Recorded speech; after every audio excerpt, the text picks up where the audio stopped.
नमस्कार बंधू आणि भगिनींनो, मी सचिन कोतवाल. मी खरंच वैतागलेलो आहे या भ्रष्ट व्यवस्थेसाठी.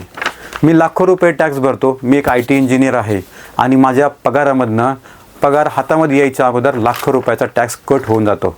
पण तो कुणाला मिळतो?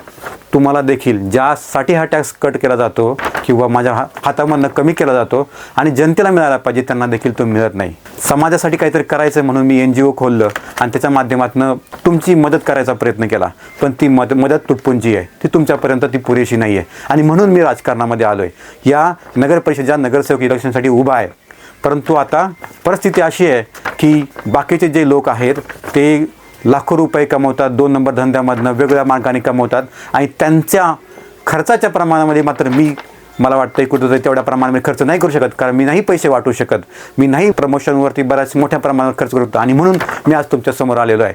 मला एवढी खात्री द्यायची तुम्हाला की मी आज स्टॅम्प पेपरवरती तुम्हाला लिहून द्यायला तयार आहे की मी निवडून आल्यानंतर अजिबात भ्रष्टाचार करणार नाही आणि जो भ्रष्टाचार चालला आहे त्याच्यावरती नक्की 100% तो मिटवूनच दम सोडेल. आणि त्यासाठी मी स्टॅम्प पेपरवर लिहून देतो आपल्याला की आचारसंहितेमुळे मला शपथ घेता येत नाही, परंतु त्याच्यानंतरही निवडून आल्यानंतर देखील मी महापौरांच्या नावाची शपथ घेऊन एक खात्री देतो की मी आज तुम्हाला म्हणतोय की मी भ्रष्टाचार संपवून टाकणार आहे आणि तुम्हाला रुपया तुम्हाला टॅक्स रुपयात न भरलेला तुम्हाला मिळणार आहे, हे असे मी खात्रीने जर तुम्हाला सांगत आहे. आणि तसं नाही केलं तर हा स्टॅम्प पेपर मी तुम्हाला दाखवणार आहे. हा स्टॅम्प पेपर तुम्ही मला आणून दाखवा, याचा व्हिडिओ आणून दाखवा आणि सांगा की तुम्ही म्हटलं त्याप्रमाणे तुम्ही करत नाहीत, तुम्ही पाय उतारवा. आणि मी पाय उतारवायला तयार आहे. आजच्या घडीला देखील माझ्यापेक्षाही चांगला इमानदार आणि भ्रष्टाचार बंद करणारा उमेदवार कुठे असेल तर त्याला पाठिंबा द्यायला मी माघारी घ्यायला तयार आहे आणि त्याला पाठिंबा द्यायला तयार आहे.